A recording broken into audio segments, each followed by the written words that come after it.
17 പേർ മരിച്ചു.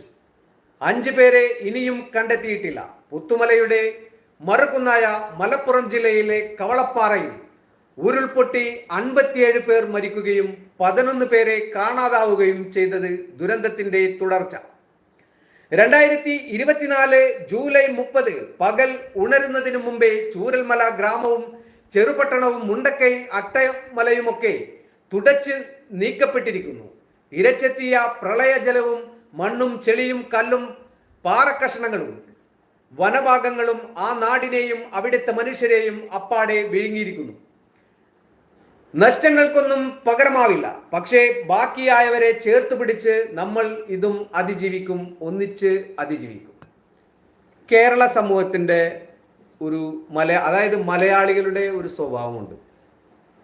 ആർക്ക് എന്തെങ്കിലും ഒരു ദുരന്തങ്ങൾ സംഭവിച്ചിട്ടുണ്ടെങ്കിൽ തീർച്ചയായിട്ടും 10 പേരടങ്ങുന്ന ഒരു സംഘം നോക്കി നിൽക്കുകയാണെന്നുണ്ടെങ്കിൽ അതിൽ 2 പേരെങ്കിലും മനുഷ്യരോട് നല്ല കരുണയും അതുപോലെ തന്നെ ആ ഒരു സ്നേഹവും കരുതലും ഒക്കെയുള്ള മനുഷ്യർ, നല്ല മനുഷ്യർ എന്ന് പറയുന്നത് തന്നെ ആ ഒരു നന്മ നിറഞ്ഞ ആ ഒരു ഉറവിടമാണ്. അവരെയാണ് മനുഷ്യർ എന്ന് പറയുക. മറ്റുള്ളത് മനുഷ്യൻ എന്ന് നമുക്ക് പറയാൻ ഒരിക്കലും കഴിയില്ല.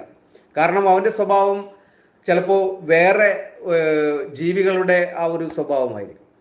അപ്പം മനുഷ്യർ എന്ന് പറയുന്നത് മനുഷ്യനെ തിരിച്ചറിയുന്ന മനുഷ്യത്വമുള്ള ആ ഒരു മനസ്സ് മരവിക്കാത്ത മനുഷ്യർ തന്നെയാണ്.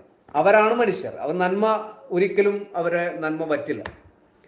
പല സമയങ്ങളിലും പല പ്രശ്നങ്ങളും ഉണ്ടാകുമ്പോഴൊക്കെ തന്നെ ആ പ്രദേശത്തേക്ക് ഇടിച്ചു കയറി ആ ഒരു പ്രദേശം എന്ത് സഹായമാണ് ചെയ്യേണ്ടത് എന്ന് ചോദിച്ച് ആ പ്രദേശത്തുള്ള എല്ലാവരുമായിട്ട് സഹകരിച്ച് അവർക്ക് വേണ്ടുന്ന എല്ലാ സെറ്റപ്പുകളും ചെയ്തു കൊടുക്കുന്ന ഒരുപാട് സന്നദ്ധ സംഘടനകളും അതുപോലെ തന്നെ സന്മനസ്സുള്ള മനുഷ്യരും ഈ കേരള സമൂഹത്തിൽ തന്നെയുണ്ട്. ഇപ്പോൾ മലയാളികളെ മാത്രം നമുക്ക് പൊക്കി പറയാൻ നമുക്ക് ഈ ഒരു വിഷയങ്ങളിലൊക്കെ തന്നെയാണ് ഏറ്റവും കൂടുതൽ നമുക്ക് പൊക്കി പറയാനുള്ളത്.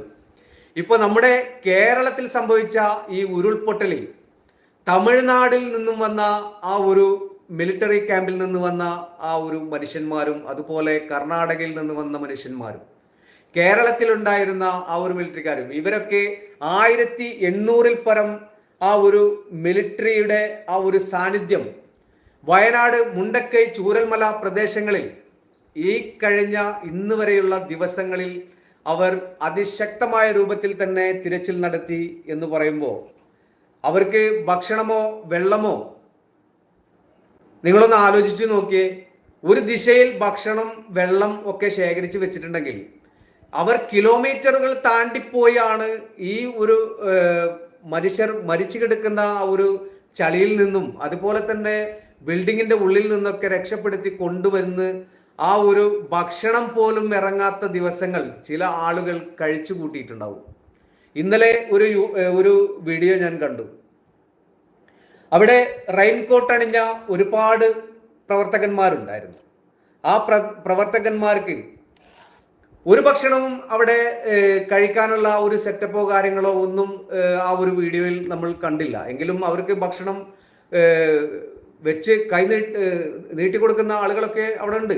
പക്ഷേ അവരുടെ അരികിലേക്ക് പോകാൻ ഈ സഹോദരങ്ങൾ ഇവിടെ മണ്ണിൽ കുഴിഞ്ഞു കിടക്കുന്ന ആ സഹോദരങ്ങളെ രക്ഷപ്പെടുത്താൻ വേണ്ടി ആ സന്നദ്ധ പ്രവർത്തനം നടത്തുന്ന പ്രവർത്തകർ ഭക്ഷണം കഴിക്കാനോ പോകേണ്ടത്, അതല്ലെങ്കിൽ ആ ഒരു ചെറിയ ആ ഒരു ജീവനുണ്ടെങ്കിൽ ആ ജീവനുള്ള വ്യക്തികളെ രക്ഷപ്പെടുത്താനാണോ പോകേണ്ടത്? തീർച്ചയായിട്ടും രക്ഷപ്പെടുത്താൻ തന്നെയായിരിക്കും. നല്ല മനുഷ്യർ അങ്ങനെ തന്നെ.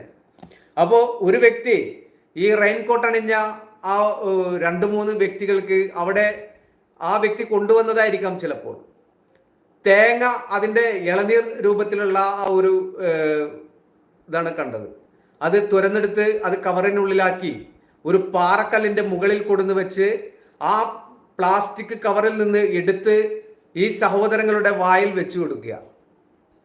അപ്പോൾ ആ വ്യക്തി പറയുന്നുണ്ട് വേണ്ട എന്ന് പറയുന്നുണ്ട്. അപ്പോൾ പറയുന്നത് മറ്റൊന്നും ഇവിടെ ഇല്ല, നീ കഴിക്ക് എന്ന് പറഞ്ഞിട്ട് ആ ഒരു വായിൽ വെച്ചു കൊടുത്തു. പിന്നെ അതിന്റെ പകുതി മറ്റൊരു സഹോദരന്റെ വായിലും വെച്ചു കൊടുത്തു. എന്തൊരു ഐക്യത്തോടു കൂടിയാണ് ആ പ്രവർത്തകന്മാർ ആ ഒരു ചൂരൽമലയിലും അതുപോലെ തന്നെ മുണ്ടക്കൈ പ്രദേശങ്ങളിലും ഒക്കെ വയനാടിന്റെ ആ ഒരു 4 ദിശയിലും സഞ്ചരിച്ചുകൊണ്ട് കാടുകളിലും മറ്റും ഒക്കെ സഞ്ചരിച്ച് ഭയപ്പെട്ട് ഓടിയവരെയോ എല്ലാവരെയും രക്ഷപ്പെടുത്താൻ വേണ്ടി രാവുമില്ല പകലുമില്ലാതെ കഷ്ടപ്പെട്ട ആ ഒരു സന്നദ്ധ സംഘടനകളെ ഏത് രീതിയിലാണ് നമ്മൾ പ്രശംസിക്കേണ്ടത്?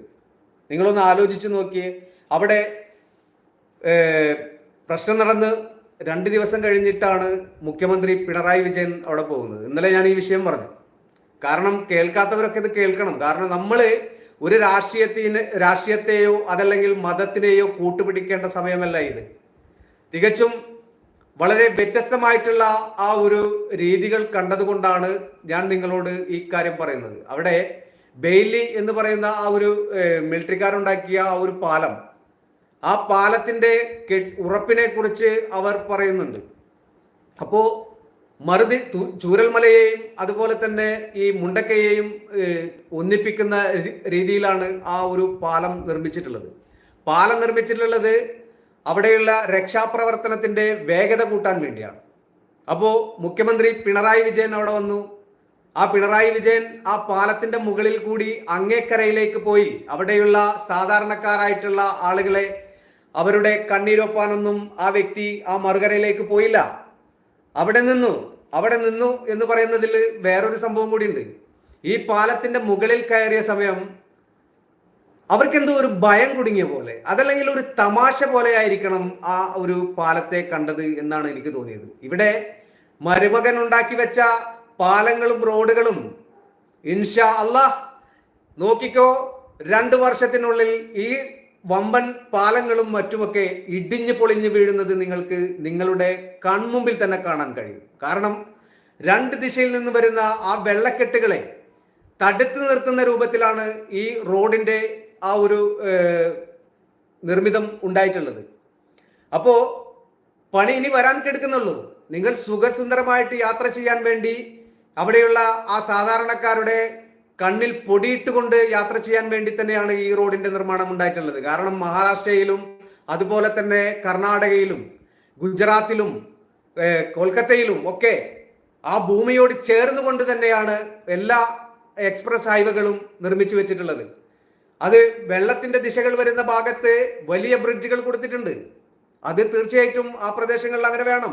അത് മുൻകാലങ്ങളിലും ട്രെയിൻ ഓടുന്ന ഭാഗങ്ങളിലും അതുപോലെ തന്നെ വാഹന ഗതാഗതത്തിനൊക്കെ ആയിട്ട് ബ്രിട്ടീഷുകാർ ഉണ്ടാക്കി വെച്ച പാലങ്ങളൊക്കെ അങ്ങനെ തന്നെയാണ്. ഈ രാജ്യം ഭരിച്ച ബ്രിട്ടീഷുകാർക്ക് പോലും ഇത്തരം രീതിയിലുള്ള ഒരു ജനങ്ങളെ ദ്രോഹിക്കുന്ന രൂപത്തിലുള്ള ഒരു റോഡോ അതല്ലെങ്കിൽ ഒരു പാലമോ നിർമ്മിച്ചു വെച്ചിട്ടില്ല. നമ്മൾക്ക് സംഭാവനയായി നൽകി വെച്ച ഒട്ടുമിക്ക പാലങ്ങളും ബ്രിട്ടീഷുകാരുടെ നിർമ്മിതമായിട്ടുള്ള പാലങ്ങൾ നമ്മൾ കേരളത്തിൽ പലയിടങ്ങളിലും സഞ്ചരിച്ചു കഴിഞ്ഞാൽ അതല്ലെങ്കിൽ ഇന്ത്യയിൽ മൊത്തം സഞ്ചരിച്ചു കഴിഞ്ഞാൽ നിങ്ങൾക്ക് പല ഭാഗങ്ങളിലും കാണാൻ കഴിയും. ഈ നിർമ്മിച്ചു വെച്ചിട്ടുള്ള പാലങ്ങളും മറ്റുമൊക്കെ കൂടുതൽ കാലം അതിനൊന്നും ആയുസില്ല. കാരണം അതിന്റെ നിർമ്മാണം അങ്ങനെയാണ്. ഇതിൽ ഏത് രൂപത്തിലാണ് ആ ഒരു നിർമ്മാണം ഉണ്ടാക്കി വെച്ചിട്ടുള്ളത് എന്നുള്ളതിനെ കുറിച്ചൊന്നും ആരും ചോദിക്കരുത്. കാരണം ചോദിച്ചു കഴിഞ്ഞാൽ അവർക്ക് കേസാണ്. കാരണം കേസ് കൊടുത്തേക്ക്. ഇതാണ് ഇപ്പൊ നടന്നുകൊണ്ടിരിക്കുന്നത്. മന്ത്രിമാരൊക്കെ നേരിട്ടിട്ടാണ് സാധാരണക്കാർക്ക് കേസ് കൊടുക്കുന്നത്, ചില സിനിമയിലൊക്കെ കാണുന്ന പോലെ. അപ്പോൾ മുഖ്യമന്ത്രി പിണറായി വിജയൻ ഈ പാലത്തിന്റെ മുകളിൽ കയറി, ഈ ബെയ്ലി എന്ന് പറയുന്ന ആ ഒരു മിലിറ്ററിക്കാരുണ്ടാക്കിയ പാലത്തിന്റെ മുകളിൽ കയറിയ സമയം അവിടെയുള്ള എല്ലാ ജനങ്ങളും വളരെ ദുഃഖിച്ച് സങ്കടപ്പെട്ട് കരഞ്ഞുകൊണ്ട് നിൽക്കുന്ന സമയം പിണറായി വിജയൻ ആ ഒരു സെക്കൻഡിൽ ചിരിക്കാൻ മറന്നില്ല. അതും കൂടി നിങ്ങൾ മനസ്സിലാക്കണം. ഇവിടെ ഈ രാജ്യം ഭരിച്ച നരസിംഹറാവു എന്ന് പറയുന്ന ആ ഒരു പ്രധാനമന്ത്രിയാണ് ലോകം കണ്ടതിൽ ചിരിക്കാത്ത ഒരു പ്രധാനമന്ത്രിയായി നമ്മൾ എല്ലാവരും കണ്ടത്. 1982 ബാബരി മസ്ജിദ് പൊളിച്ച സമയം മൗനിയായിട്ടാണ് ഈ നരസിംഹറാവു സഞ്ചരിച്ചത്. ആരുടെ ചോദ്യങ്ങൾക്കും മറുപടിയില്ല. ഏതെങ്കിലും വ്യക്തികളെ കണ്ടാൽ ഒന്ന് ചിരിക്കുമോ? ചിരിക്കില്ല.